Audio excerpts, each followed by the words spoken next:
এই নির্বাচনে যদি হ্যাঁ জয়যুক্ত না হয় তাহলে কিন্তু আমরা আগের ব্যবস্থায় রয়ে যাব, সেই হাসিনার ব্যবস্থায় রয়ে যাব।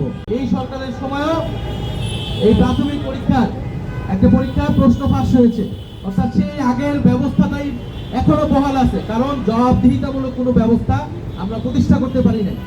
ফলে এই নির্বাচনে যদি হ্যাঁ জয়যুক্ত না হয় তাহলে কিন্তু আমরা আগের ব্যবস্থায় রয়ে যাব, সেই হাসিনার ব্যবস্থায় রয়ে যাব। আমরা কি আর হাসিনার ব্যবস্থায় থাকতে চাই?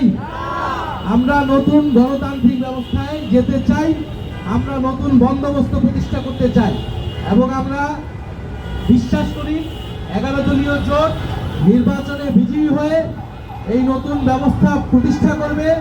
সংস্কারে শুধু জুলাই সনদ নয়, শুধু জুলাই সনদ আদেশ নয়, বরং এছাড়াও যে নানান সংস্কার কমিশনের প্রস্তাবনা ছিল সেগুলো নিয়ে আমরা কাজ করব, সেগুলো বাস্তবায়ন করব।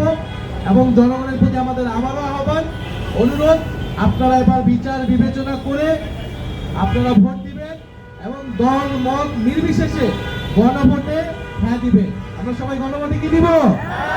গণভোটে হ্যাঁ দিব, গণভোটে হ্যাঁ পক্ষে থাকবো, হ্যাঁ পক্ষের শক্তি ইনশাল্লাহ এবার নির্বাচনে বিজয়ী হবে এবং সরকার গঠন করবে।